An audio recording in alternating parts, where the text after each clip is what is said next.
Shalom, saudara-saudara kekasih di dalam Yesus Kristus. Selamat sore. Selamat berjumpa kembali di dalam kebaktian minggu di gereja ICC Corona. Saudara-saudara, mari kita persiapkan hati dan pikiran kita, dan ibadah ini akan segera dimulai.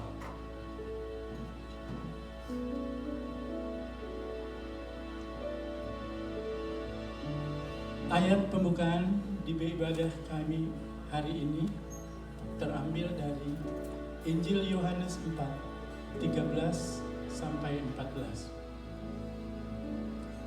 Jawab Yesus kepadanya, "Barang siapa minum air ini, ia akan haus lagi. Tapi barang siapa meminum air ini yang akan kuberikan kepadanya, akan menjadi mata air di dalam dirinya, terus-menerus memancar sampai kepada kehidupan yang kekal." Jesus answered and said unto her,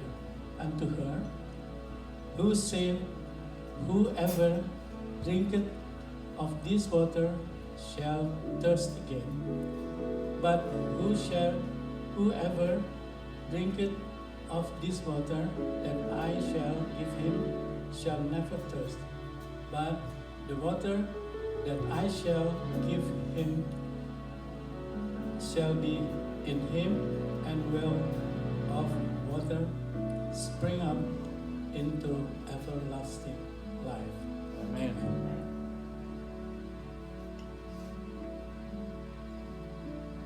Pertolongan kepada kita adalah di dalam nama Tuhan Pencipta langit dan bumi, yang selamanya setia dan tidak pernah meninggalkan perbuatan tangannya. Kasih karunia dan damai sejahtera Allah Bapa dan Tuhan Yesus Kristus turun atas kita semua. Our help is in the name of the Lord, Creator of heaven and earth, who is forever faithful and never forsake the work of his hand. Grace and peace from our God the Father and Lord Jesus Christ be upon us. Amen.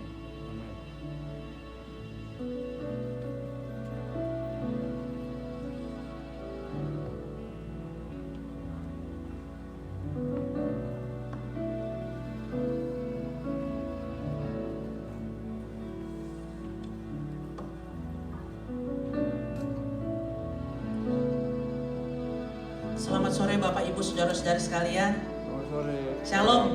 Praise the Lord. Mari kita akan siapkan hati kita akan memuji namanya. Katakan, I am here because of your grace. And I am here because of your love. Amin. Puji Tuhan.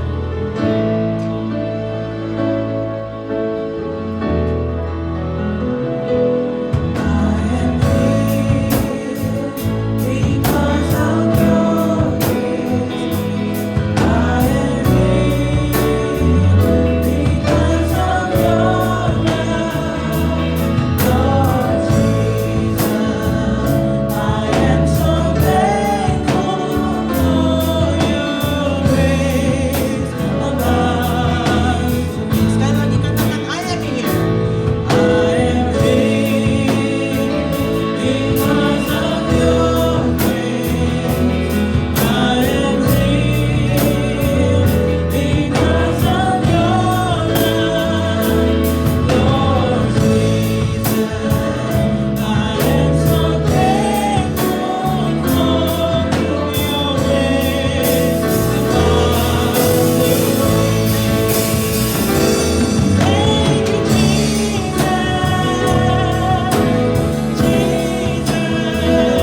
tercurah di tempat ini. Lawatan-Mu tercurah di tempat ini buat kami semua ya Bapa. Terima kasih Yesus. Segala puji dan kemuliaan hanya bagi-Mu. Dalam nama Tuhan Yesus, kami semua yang siap memuji-muji-Mu di tempat ini sama-sama katakan amin. Puji Tuhan. Sore hari ini kita mau katakan He is more than enough for you and me. Ada amin? Amin. His word stands strong. His love won't fail. Oh haleluya. Kita mau katakan He is more than enough.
Kita ini umat pilihan Allah.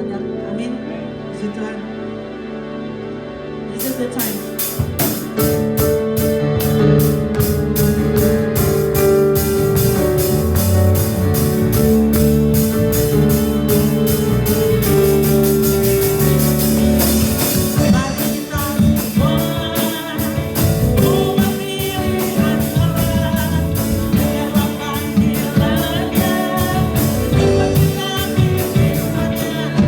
Sekaranglah waktunya, tiba di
suaramu jemaat. Puji Dia namamu indah dalam hidupku, hanya untuk menyembahmu. Sekali lagi katakan, Yesus ku sembah kau.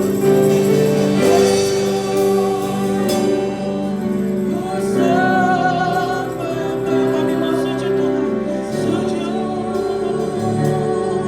di hadapan-Mu, indah dalam hidupku, hanya untuk menyembah-Mu, hanya untuk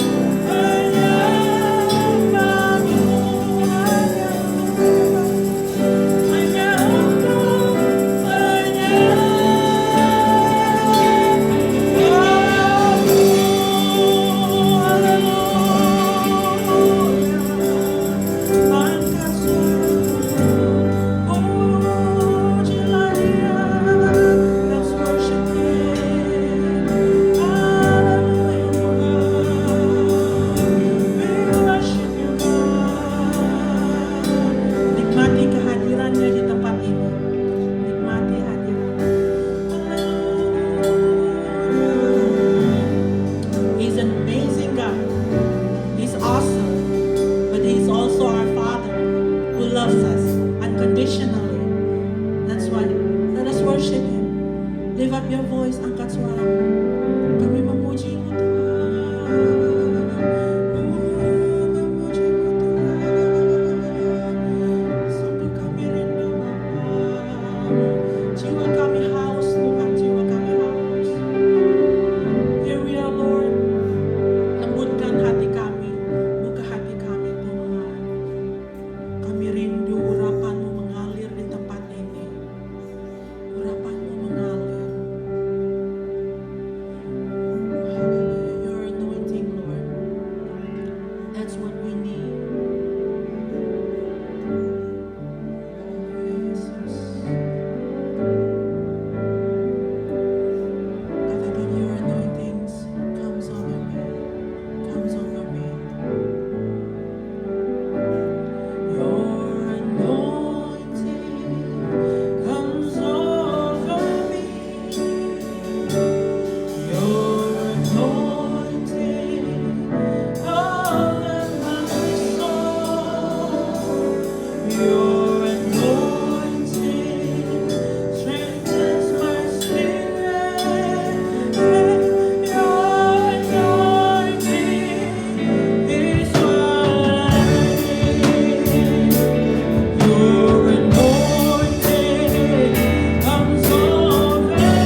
Sungguh ya Tuhan, urapan-Mu yang kami perlu. Karena di dalam urapan-Mu itu kami menemukan kepuasan. Di dalam urapan-Mu kami menemukan segala-galanya. Jikalau urapan-Mu bekerja Tuhan, maka tidak ada yang lebih indah.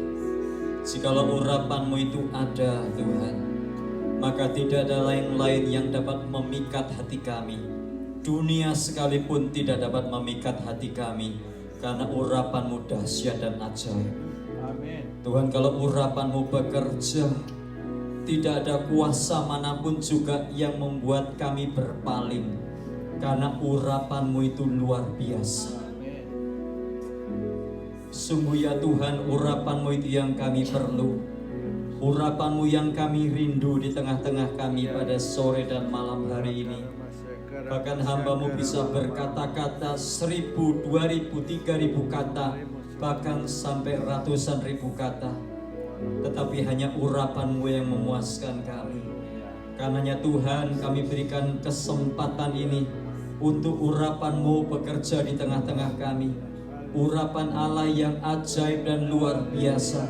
Urapan yang memulihkan, urapan yang memperbaharui, urapan yang menghibur dan menguatkan, urapan yang sungguh memberikan sukacita yang baru, urapan yang memberikan makna yang baru dalam hidup ini, sehingga kami bukan hidup dengan tangan hampa, sehingga hidup kami bukan kosong, hidup kami bukan meninju ke segala mata angin, tapi hidup kami tertuju kepada Tuhan dan Tuhan saja.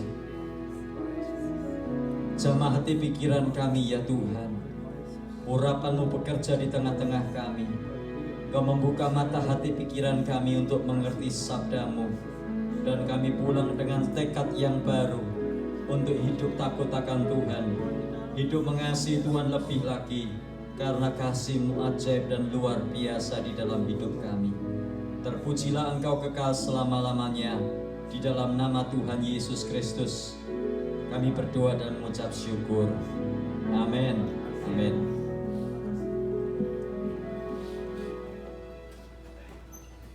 Shalom, selamat sore Bapak Ibu yang dikasihi oleh Tuhan. Kita akan membuka firman Tuhan dari surat 1 Timotius pasal 6 ayat yang ke-6 hingga ayat yang ke-11. 1 Timotius pasal 6 ayat 6 hingga ayat yang ke-11. Memang ibadah itu kalau disertai rasa cukup memberi keuntungan besar. Sebab kita tidak membawa sesuatu apa ke dalam dunia, dan kita pun tidak dapat membawa apa-apa keluar. Asal ada makanan dan pakaian, cukuplah. Tetapi mereka yang ingin kaya terjatuh ke dalam pencobaan, ke dalam jerat, dan ke dalam berbagai-bagai nafsu yang hampa, dan yang mencelakakan, yang menenggelamkan manusia ke dalam keruntuhan dan kebinasaan. Karena akar segala kejahatan ialah cinta uang. Sebab oleh memburu uanglah beberapa orang telah menyimpang dari iman dan menyiksa dirinya dengan berbagai-bagai duka. Tetapi engkau, hai manusia Allah, jauhilah semuanya itu. Kejarlah keadilan, ibadah, kesetiaan, kasih, kesabaran, dan kelembutan. Jemaat yang dikasihi oleh Tuhan, surat 1 Timotius adalah surat yang ditujukan, yang ditulis oleh Rasul Paulus. Dari Paulus ditujukan kepada Timotius. Kenapa ditujukan kepada Timotius? Surat 1 dan 2 Timotius berbeda. Surat 1 Timotius isinya berupa nasihat-nasihat yang berharga yang ditujukan kepada Timotius karena Timotius adalah anak rohani dari Rasul Paulus. Misalnya Pastor David punya anak rohani di mana-mana. Nah, surat 1 Timotius kira-kira isinya seperti nasihat dari Pastor David kepada anak-anak rohaninya. Ada yang di Bandung, ada yang di Jakarta, ada yang di Colorado dan sebagainya. Nah, surat 1 Timotius lebih khusus karena Timotius ditugaskan oleh Rasul Paulus untuk membimbing jemaat-jemaat yang ada di beberapa kota pada waktu itu. Salah satunya adalah Efesus. Dan bukan hanya Efesus, tapi juga jemaat-jemaat yang lain. Itu sebabnya isinya adalah petunjuk-petunjuk praktis yang harus dilakukan oleh Timotius. Misalnya, Rasul Paulus berkata kepada Timotius, jangan seorang pun menganggap engkau rendah karena engkau muda. Jadilah teladan dalam perkataan, dalam perbuatan, dalam ibadah dan sebagainya. Kenapa? Karena Rasul Paulus merasa perlu menasihati Timotius supaya Timotius yang walaupun masih muda bisa melayani jemaat-jemaat yang ada pada waktu itu. Atau misalnya kalau kita membaca surat 1 Timotius, kita membaca nasihat Rasul Paulus di dalam menghadapi guru-guru palsu dan pengajar-pengajar sesat. Rasul Paulus menasihatkan Timotius banyak hal. Bahkan kalau kita membaca, Rasul Paulus juga menasihatkan Timotius, memberikan nasihat yang berharga tentang syarat-syarat yang harus diterapkan oleh Timotius pada waktu Timotius memilih atau membimbing jemaat Tuhan, gereja-gereja di Efesus dan sekitarnya, Tesalonika dan sekitarnya. Pada waktu Timotius harus membimbing jemaat ini, memilih tua-tua dan diaken atau zaman sekarang majelis. Itu sebabnya kalau kita membaca dalam surat Paulus, kita membaca baik Timotius, Titus dan sebagainya, maka kita membaca ada peraturan-peraturan, syarat-syarat bagi penilik jemaat atau penatua, dan juga syarat-syarat bagi diaken. Nah, surat 1 Timotius beda dengan 2 Timotius. Kalau 1 Timotius lebih kepada nasihat-nasihat yang berharga kepada Timotius yang muda, yang dianggap sebagai anak rohaninya. Kalau surat 2 Timotius isinya adalah petunjuk-petunjuk praktis, karena Rasul Paulus yakin bahwa hidupnya tidak lama lagi akan berakhir. Itu sebabnya kalau kita membaca 2 Timotius pasal yang keempat, nanti kita akan membaca permohonan-permohonan, daftar permohonan kepada Timotius supaya Timotius segera datang membawa jubahnya karena musim dingin akan tiba. Kemudian juga membawa kitab-kitab yang Rasul Paulus ingin pelajari, terutama perkamen itu, terutama kitab suci. Itu sebabnya kita membaca di situ Rasul Paulus ingin sekali bertemu dengan Timotius untuk terakhir kalinya. Nah, kembali kepada 1 Timotius, sekali lagi saya sudah katakan, 1 Timotius adalah surat yang ditujukan dari seorang bapak rohani kepada anak rohani. Dan kita membaca di situ, khususnya di dalam ayat yang 11, tetapi engkau, hai manusia Allah, jauhilah semuanya itu, kejarlah keadilan, ibadah, kesetiaan, kasih, kesabaran, dan kelembutan. Nah, ayat yang ke-6 atau ayat yang ke-7 sampai ayat yang ke-10 adalah gambaran tentang apa yang manusia duniawi, bahkan orang-orang yang tidak takut Tuhan perbuat, apa yang orang-orang tidak takut akan Tuhan lakukan. Tetapi ayat 11 adalah ayat yang secara khusus ditujukan kepada Timotius, karena Timotius sudah mengenal Allah, karena Timotius sudah mengikut Yesus. Timotius adalah pelayan Tuhan. Makanya kepada Timotius dipesankan, tetapi, ada kata tetapi, perhatikan, kalau ada tetapi artinya apa ya, di dalam bahasa Inggris dikatakan however atau nevertheless. Di dalam bahasa Inggris artinya apa? Ada satu kontras, ada satu opposite 180 derajat. Tetapi engkau, hai manusia Allah, dalam hal ini yang dimaksud adalah Timotius. Tetapi engkau, atau kalau mau diaplikasikan hari ini, tetapi engkau, hai jemaat IECC Riverside, engkau adalah manusia Allah, godly man, man of God. Dikatakan, but you man of God, flee from all this and pursue righteousness, godliness, faith, love, endurance, and gentleness. Jadi ayat yang ke-7 sampai ayat yang ke-10 adalah tindakan orang-orang yang tidak mengenal Allah. Itu sebabnya mereka mencari, mengejar. Dikatakan ada kata pursue. Ayat yang ke-6 atau ayat 7 sampai 10 juga pursuing something. Tetapi manusia Allah pursuingnya something else. Manusia Allah mengejar sesuatu yang lain. Nah, nanti saya akan jelaskan. Nah, saudara dikasih Tuhan, nasihat yang diberikan Rasul Paulus kepada Timotius yang muda waktu itu adalah di dalam ayat 6. Memang ibadah itu kalau disertai rasa cukup memberi keuntungan besar. Nah, kata ibadah di sini terjemahan bahasa Indonesianya kurang pas. Karena kata ibadah di sini di dalam bahasa Inggris, bahkan di dalam bahasa aslinya, kata yang dipakai bukan ibadah, godliness. Godliness itu bukan ibadah.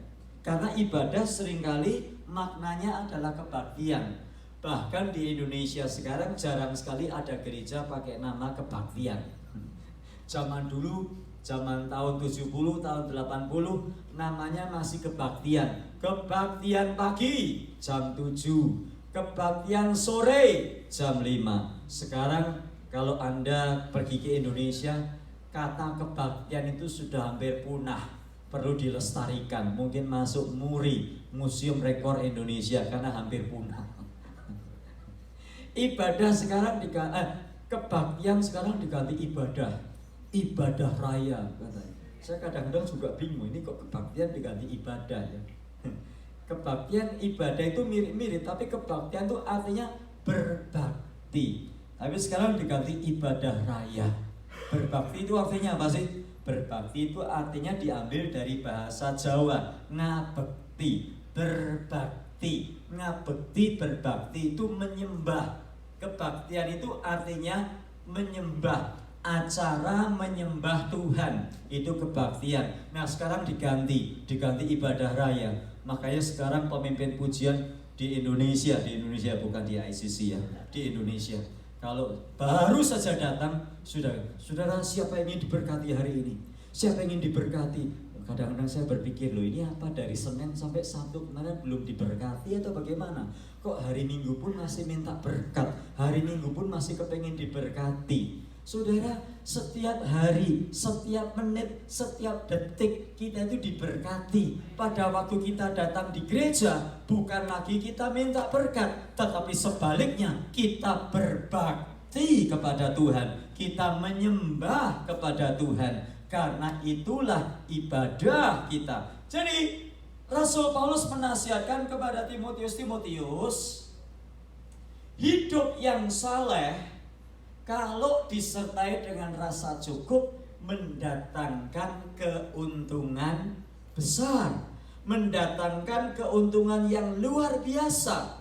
Hidup yang saleh itu baik, tapi hidup saleh tanpa rasa cukup tidak akan membawa keuntungan besar. Ini kalau ayatnya dibaca sebaliknya.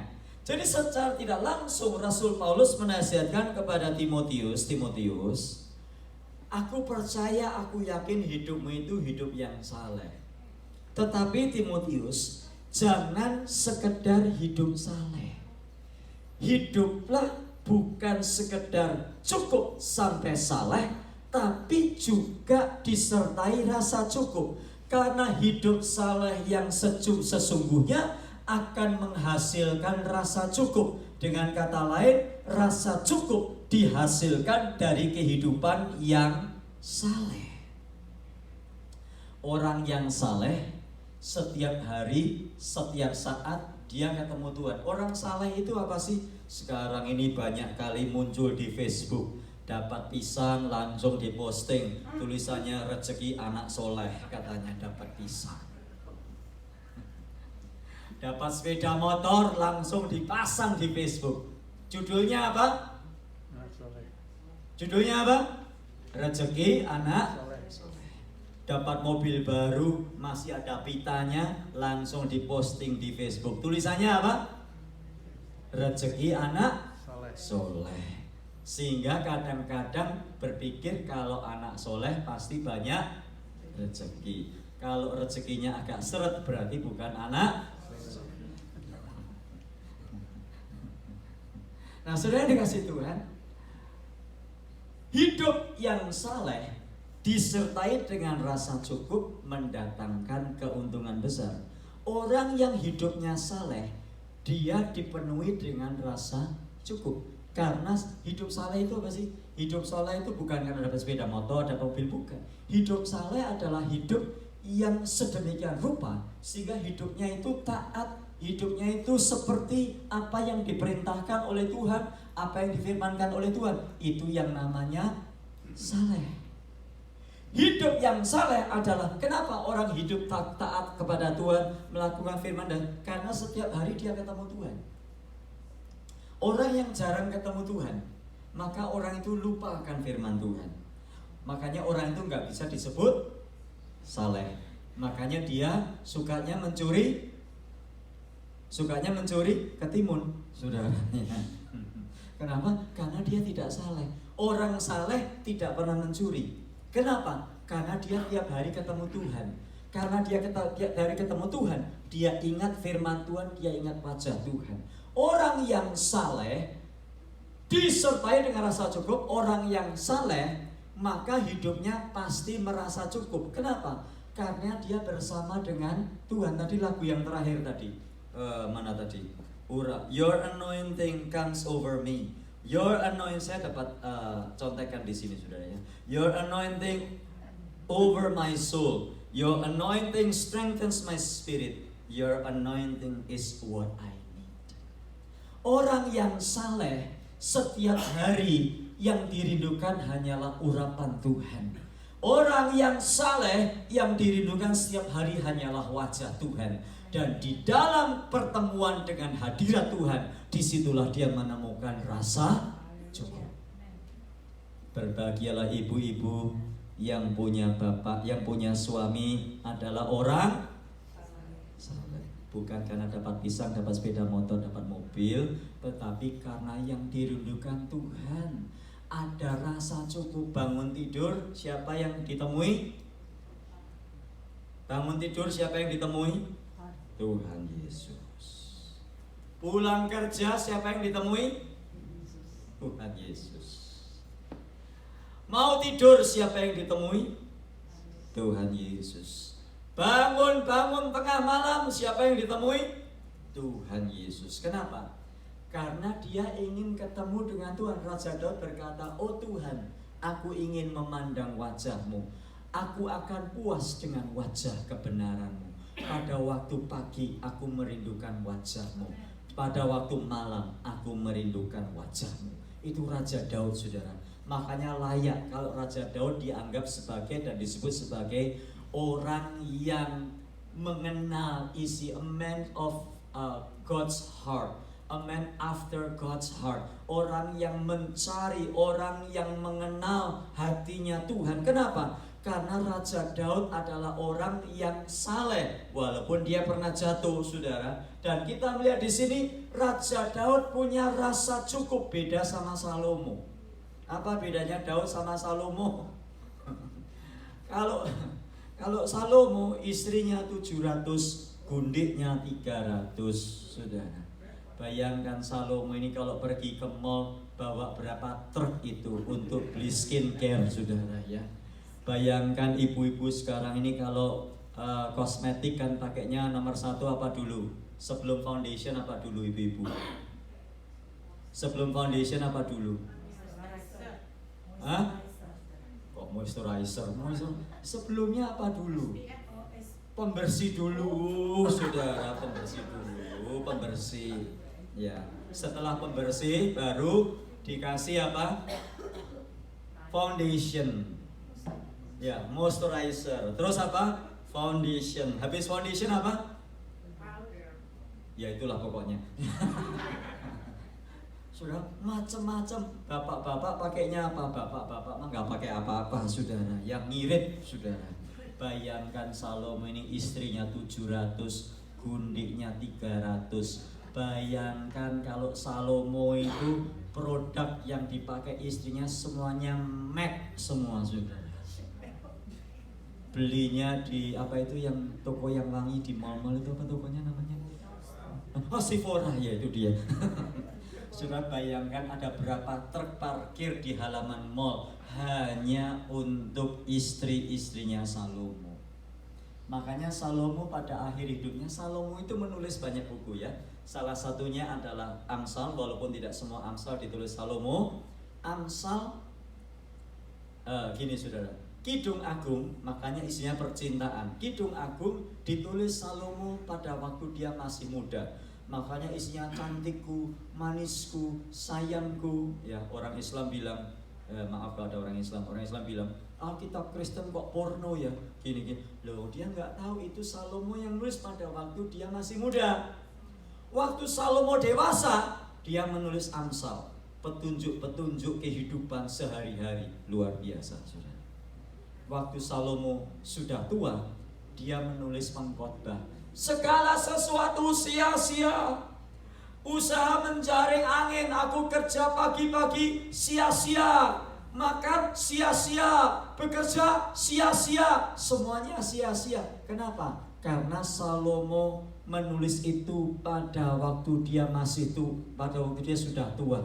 Dia menyesali hidupnya yang seperti itu. Tapi puji Tuhan, pengkhotbah pasal 12 Salomo berkata, akhir kata dari segala yang didengar ialah takutlah akan Tuhan, sebab Allah akan membawa setiap perbuatan kita kepada di hadapannya.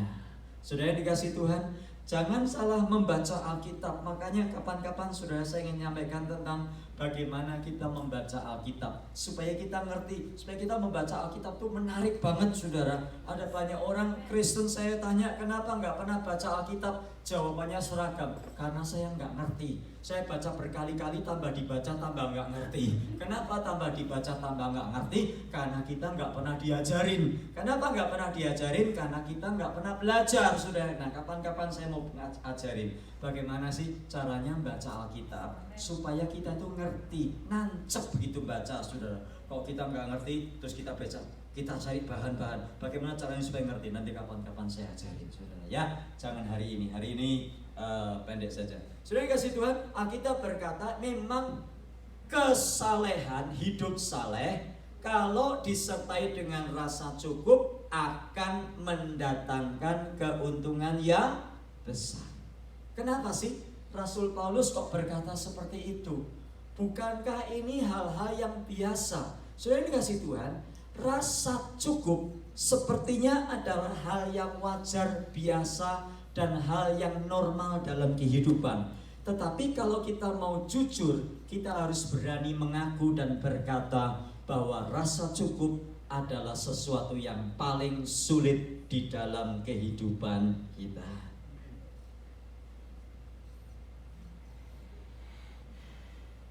Pegawai-pegawai, bagaimana kalau setiap tahun gaji nggak dinaikkan, saudara? Kita mulai ngomong-ngomong di belakang, dasar bosnya pelit, nggak dinaikin ya. Mana cukup kalau begini terus. Makanya di Indonesia setiap tahun ada demonstrasi buruh, minta kenaikan UMR. Kalau di Jakarta namanya UMP, upah minimum provinsi. Ya, minta supaya gajinya naik. Dulu 2 juta. 2 juta sekarang naik jadi 3 juta. Ya betul ya. Terakhir berapa itu? Katanya upah minimum di Jakarta berapa? 6 juta, betul? 4 juta ya. 4 juta itu nggak cukup Bapak Ibu. Saya kemarin ke Jakarta aja lewat tol berkali-kali itu bayarnya mahal. Ada yang 24.000, ada yang 8.000. Bayangkan kalau buruh-buruh lewat tol kanan kiri kan, aduh nggak cukup Bapak Ibu. Kadang-kadang saya tanya sama keponakan saya, kamu gajinya berapa sih? Kenapa Om? Ini kalau lewat tol tiap hari kan jebol ini. Iya, dia bilang, oh Om mau tahu aja katanya.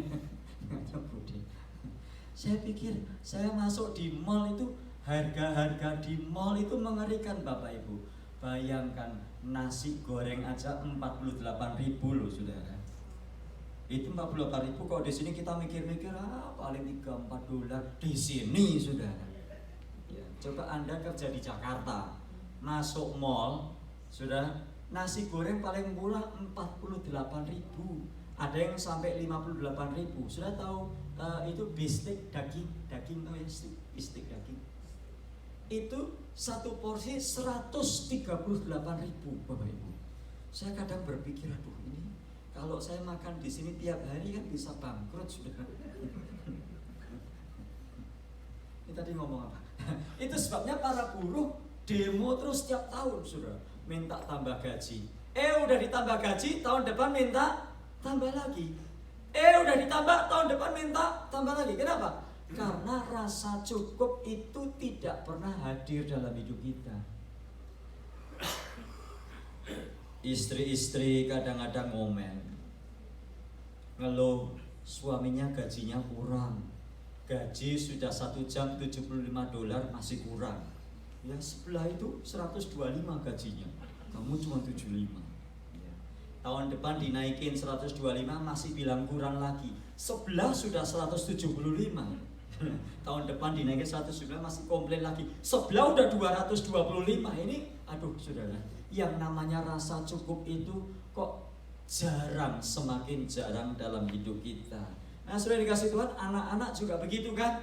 Anak-anak kadang-kadang atau seringkali tidak pernah merasa cukup. Dikasih uang saku $100 kurang, $200 tidak cukup, $400 tidak cukup, $1.000 tidak cukup.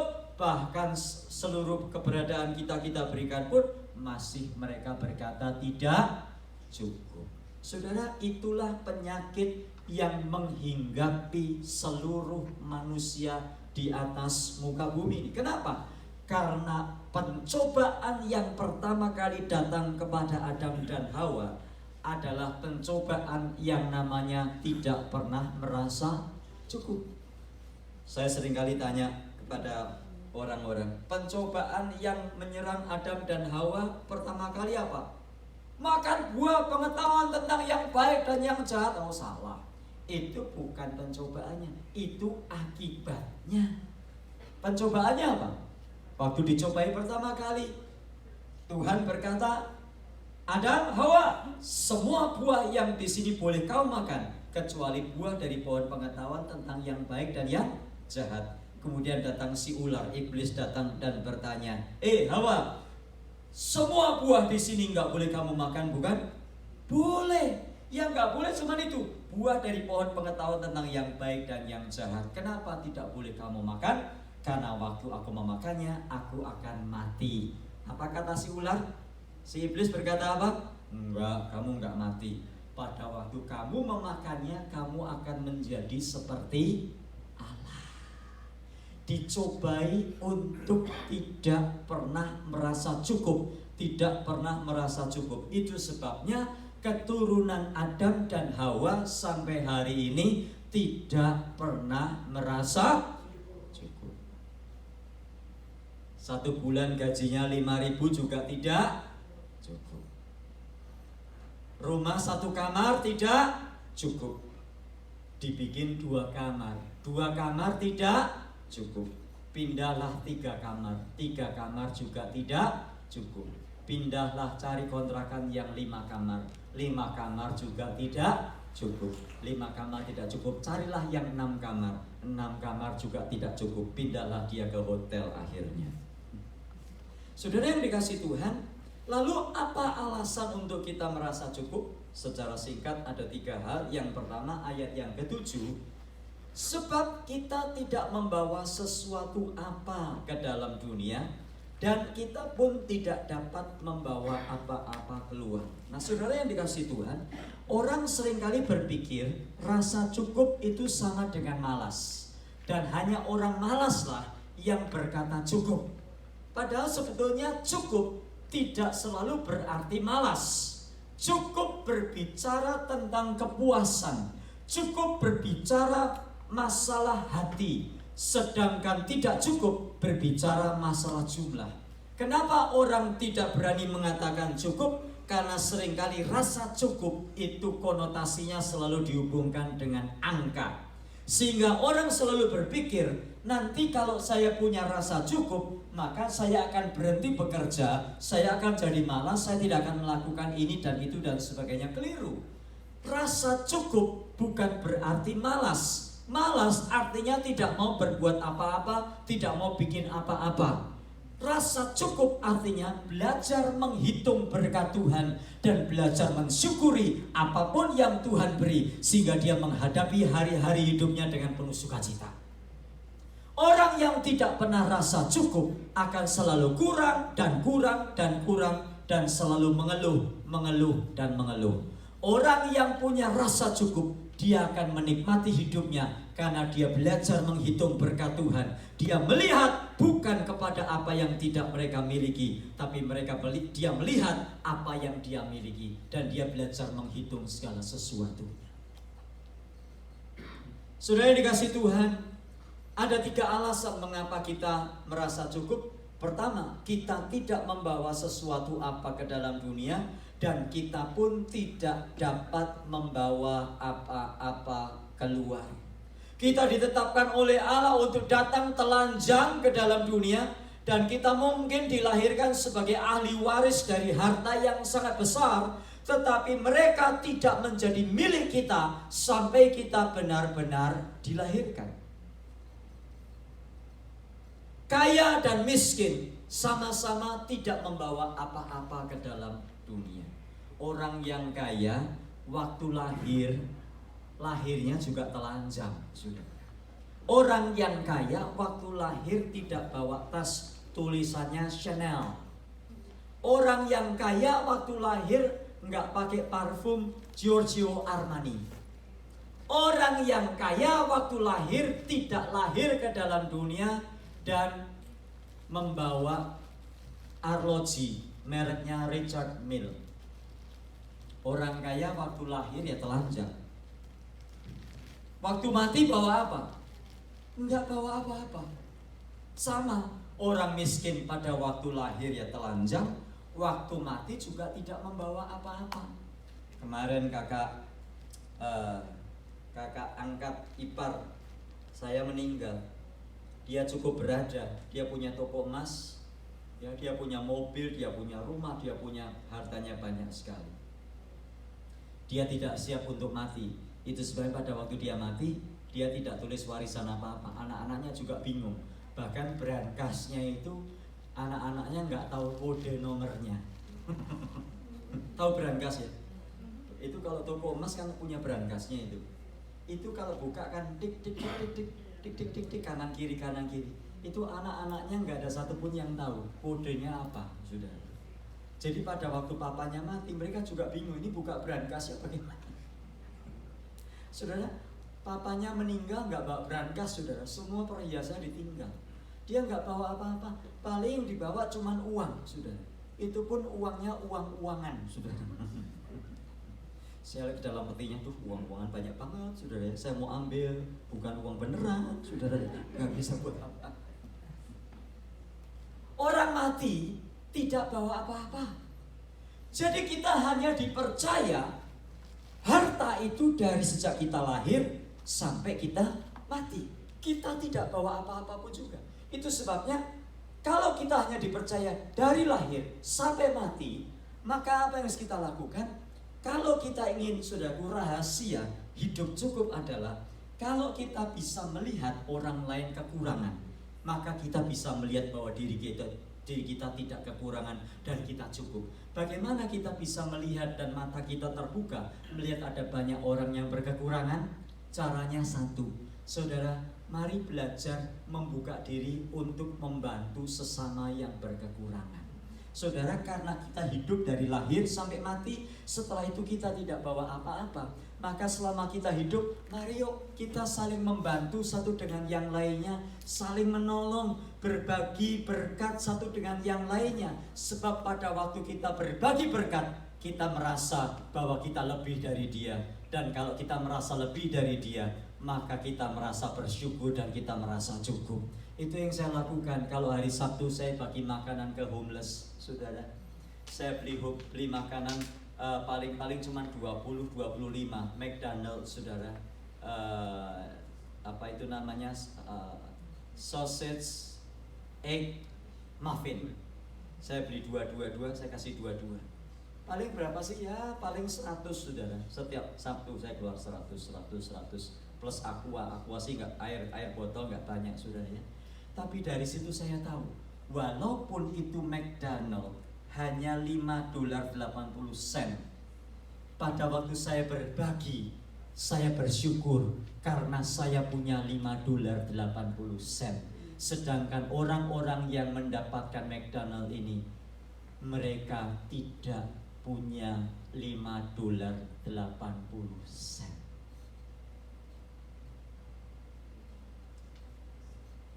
Sudah punya $5, cukup nggak? Sudah punya $5, cukup nggak? Ya kurang, $5 buat apa? Buat beli boba aja nggak dapat. Tapi sudah tahu nggak? Ada orang-orang yang $5 aja nggak punya. Itulah rahasia memiliki hidup yang cukup.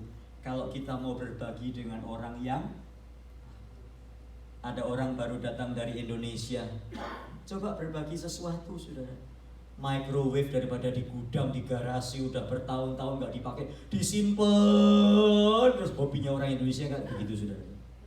Garasi penuh barang, nggak pernah dipakai 3, 4, 5 sampai 10 tahun nggak dipakai, sampai udah ketinggalan zaman microwave-nya, saudara. Di situ terus. Mau dikasih, jangan. Ayo berbagi. Apa yang ada di garasi keluarin, saudara. Itu udah nggak pernah dipakai. Kalau sudah 2 tahun nggak pernah dipakai, artinya sudah nggak pakai lagi. Keluarin. Saudara berbagi kepada orang lain tidak akan pernah berkekurangan. Justru Tuhan akan mengembalikan berlipat kali ganda. Jadi kalau orang dari Indonesia jangan dibiarin. Mari ya bro, saya doakan ya. Sudah didoakan, sudah sering. Saya kadang-kadang lihat orang itu, mari saya doa, jangan dalam nama Yesus. Oh, cukupi segala kekurangan Tuhan. Engkau lengkapi Tuhan. Sudah segala penjuru mata berkat. Betul, berdoa. Tapi jangan cuma berdoa. Ada kasur di rumah, di gudang tuh, ditaruh di atas, udah lama nggak dipakai, turunin, sudah dibagi.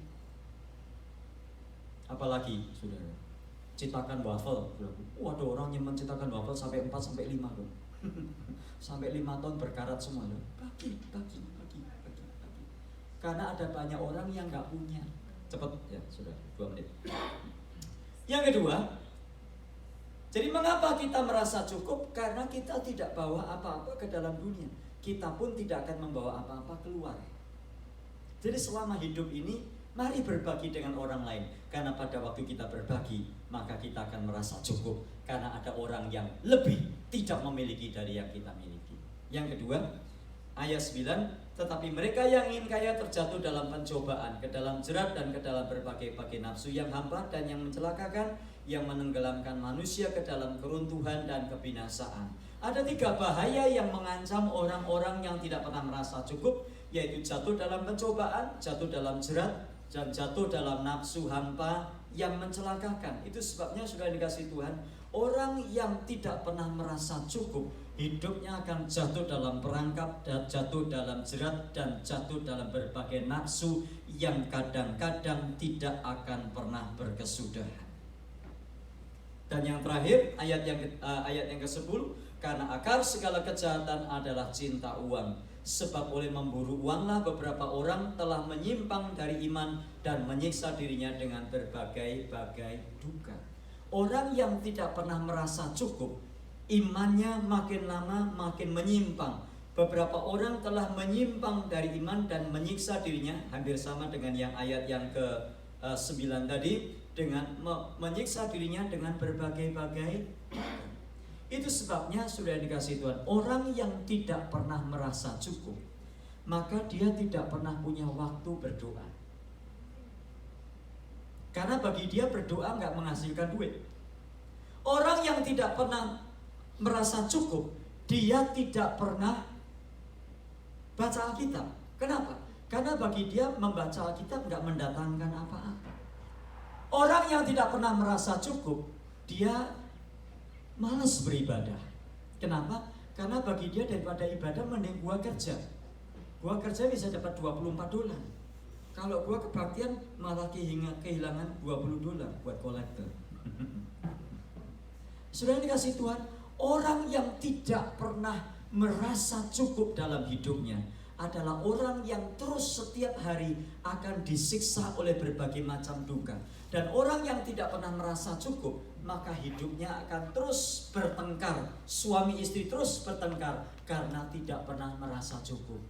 Coba punya istri yang merasa cukup. Ma, jalan-jalan di mana itu? South Coast Plaza Mall. Ma, papa beliin sepatu ya? Ah enggak, sepatu yang kemarin udah 3 tahun aja masih enggak jebol-jebol kok. Lewat toko tas, ma itu tasnya bagus banget, warnanya warna pastel, bagus buat mama. Istrinya bilang, ah enggak, tas kemarin beli di Walmart sudah 2 tahun enggak jebol-jebol, masih bagus kok, enggak apa-apa.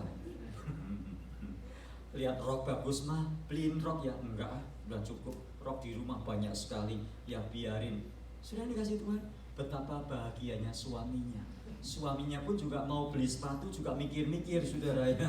Karena istrinya nggak pernah mau diberikan apa-apa. Saudara, orang kalau suami merasa cukup, maka istrinya pasti berbahagia.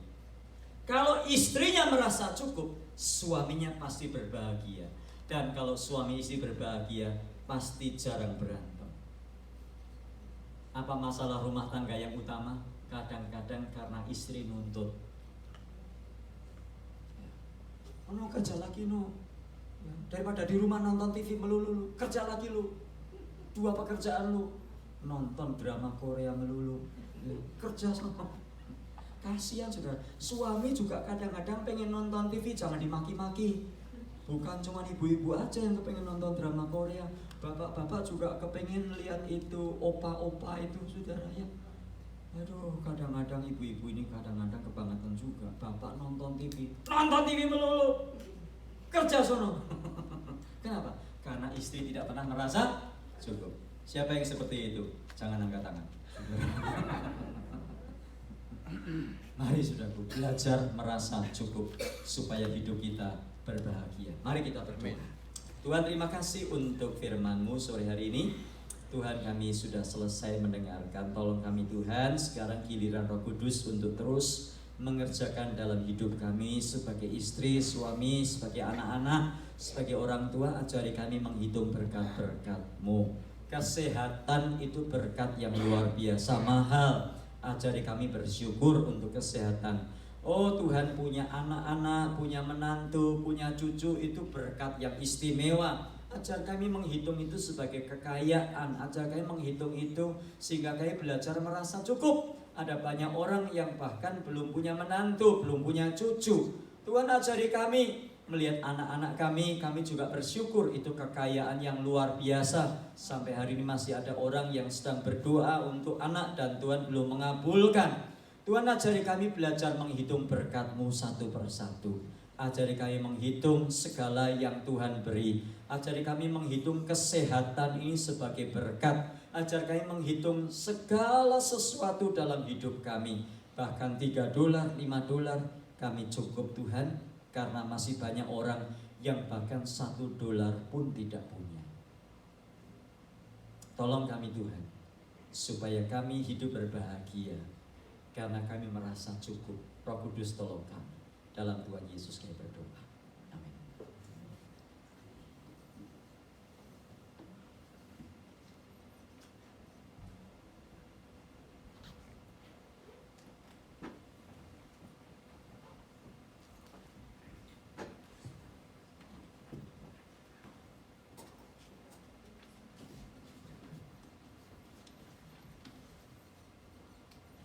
Jemaat, kami undang bangkit berdiri, akan sama-sama membacakan Pastor Craig.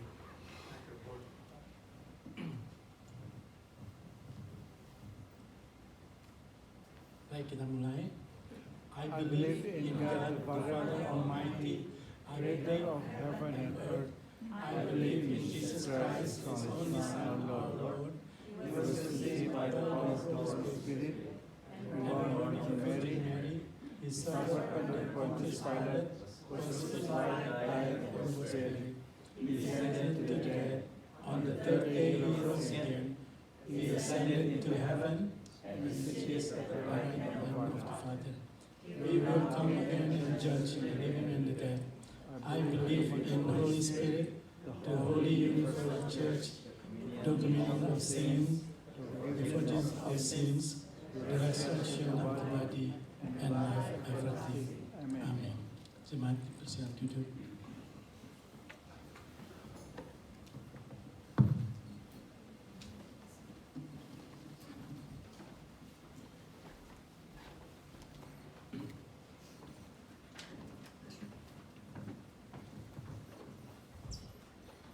Sebelum kita berdoa, saya ingin membacakan satu ayat yang diambil dari 1 Tawarikh 29 ayat 14.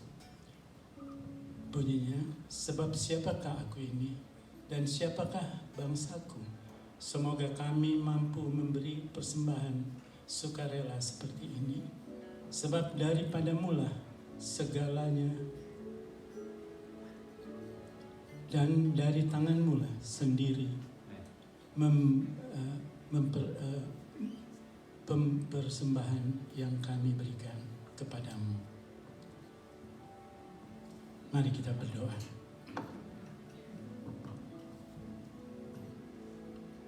Segala puji syukur kami panjatkan kepadamu Tuhan Yesus Kristus.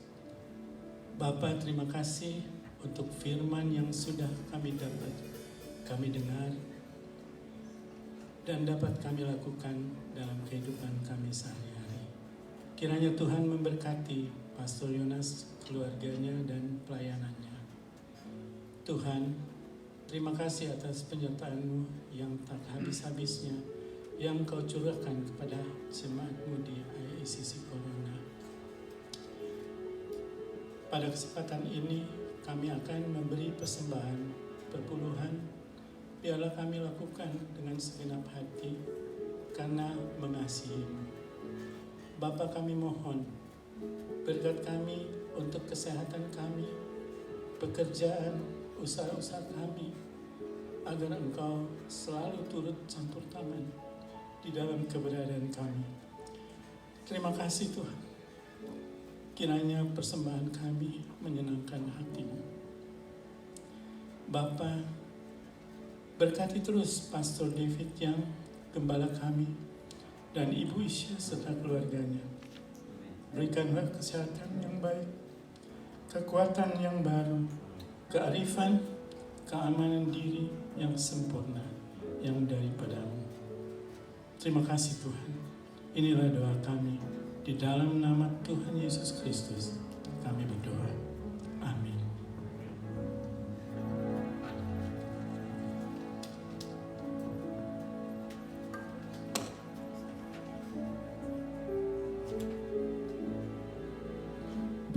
Persembahan dapat dibawa ke kotak di depan atau melalui Zelle.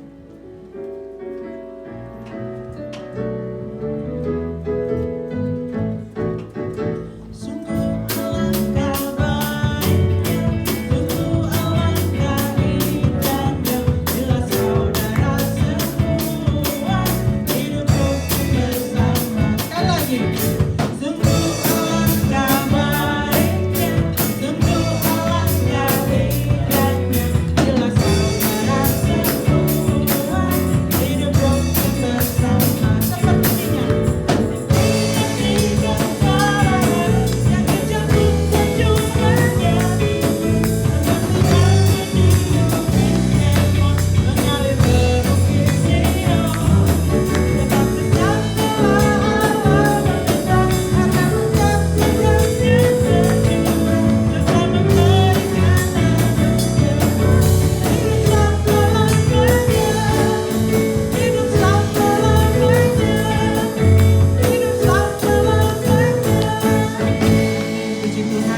ucap syukur untuk apa yang Tuhan sudah buat kita.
Saudara-saudara, kita akan sebentar lagi berdoa syafaat.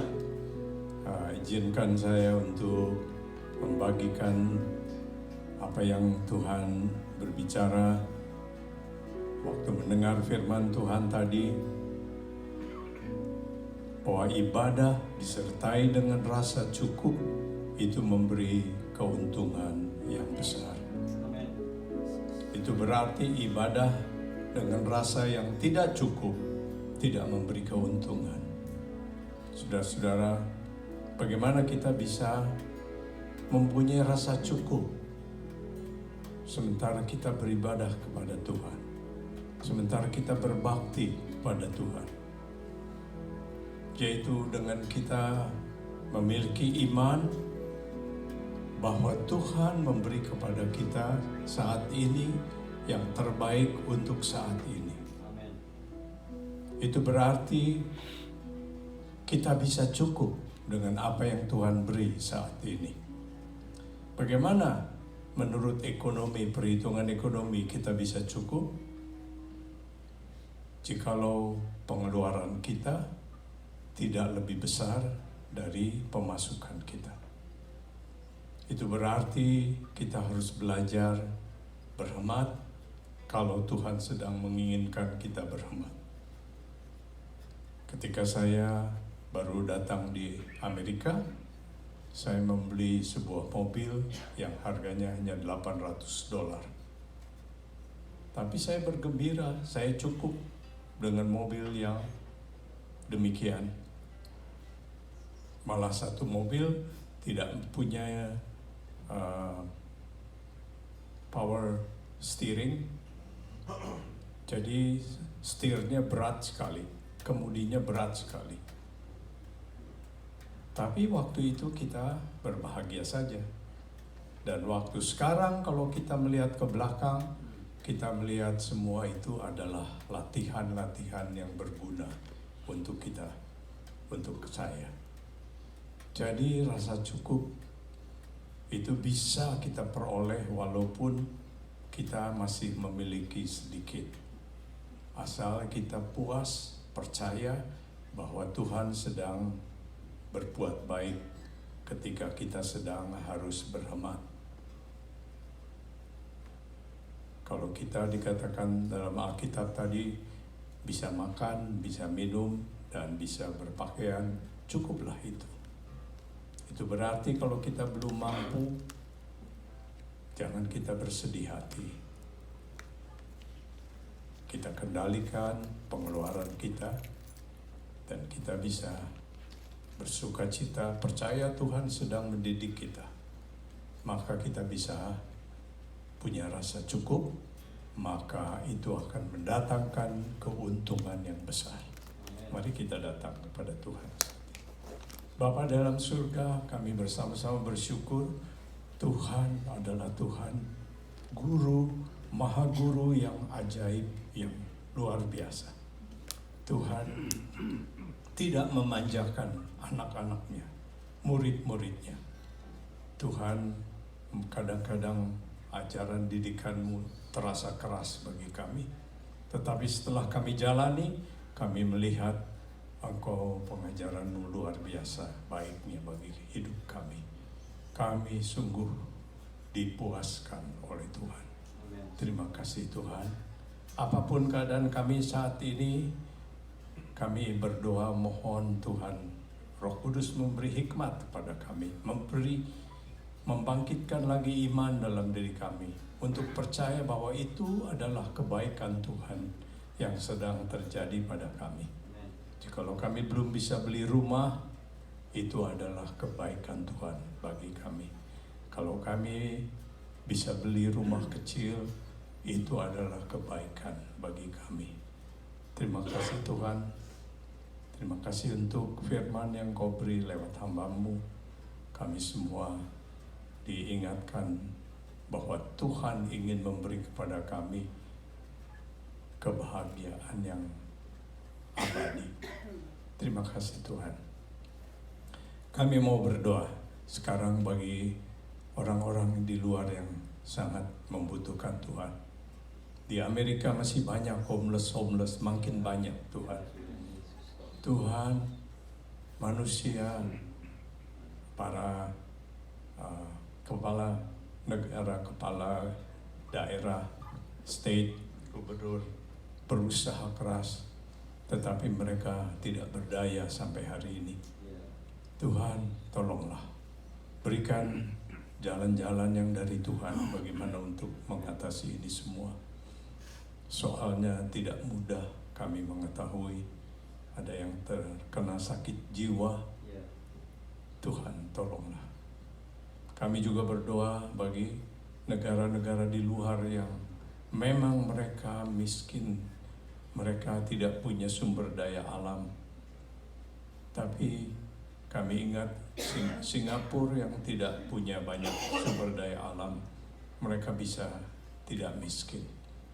Kami berdoa supaya kepada bangsa-bangsa yang sedang sangat miskin ini Tuhan menolong. Kami berdoa bagi Sri Lanka, negara-negara di Afrika, dan banyak negara-negara lain. Kami juga berdoa bagi negara-negara yang sedang terus tidak ada keamanan, perdamaian. Juga di Amerika ada kota-kota sebagian daerah-daerah yang tidak aman. Tuhan, turunkanlah roh perdamaian kepada kami semua. Teristimewa kami masih terus melihat kehancuran-kehancuran yang terjadi di Ukraina. Kami mohon Tuhan, terus Tuhan dengan hikmat Tuhan akan menghentikan peperangan ini pada waktu Tuhan. Terima kasih Tuhan Yesus. Kami juga berdoa bagi negara-negara yang tidak ada kebebasan di dalamnya, yang mereka dikendalikan oleh hanya kekuasaan semata-mata.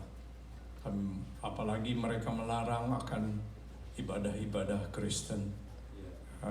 Anak-anakmu di sana menderita. Kami berdoa Tuhan, mohon Tuhan sertai dan beri kelepasan.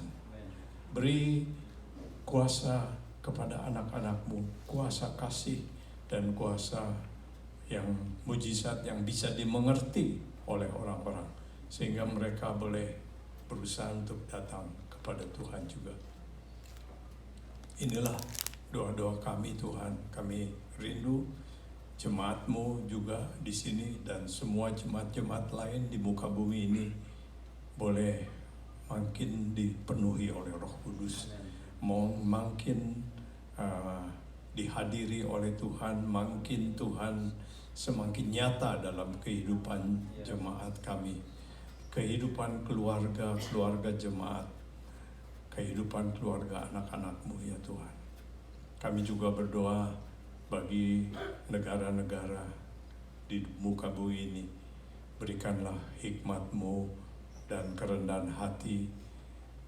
Berikan hati yang respect kepada Tuhan di kepala negara. Berikan mereka kesadaran bahwa mereka akan mati tidak bawa apa-apa, tetapi segala perbuatan mereka akan mengikuti mereka. Jikalau mereka tidak diampuni dosanya, celakalah hidup mereka. Tapi biarlah mereka sebelum terlambat boleh bertobat ya Tuhan. Inilah doa-doa kami. Kini kami mau angkat doa kami bersama-sama dengan doa yang Tuhan Yesus ajarkan pada kami, the Lord's Prayer. Our Father who art in heaven, hallowed be thy name. Thy kingdom come, thy will be done on earth as it is in heaven. Give us this day our daily bread, and forgive us our trespasses, as we forgive those who trespass against us. And lead us not into temptation, but deliver us from evil. For thine is the kingdom, and the power, and the glory, forever and ever. Amen. The grace of our Lord Jesus Christ, anugerah daripada Tuhan Yesus Kristus, the love of God the Father, kasih dari Allah Bapa, and the fellowship with the Holy Spirit, dan persekutuan dengan Roh Kudusnya, be with you all until we meet again, even until we live forever and ever with our Lord. Bersama dengan kita sekalian sampai kita berjumpa kembali, bahkan hidup kekal selama-lamanya bersama Tuhan kita. Haleluya. Amin.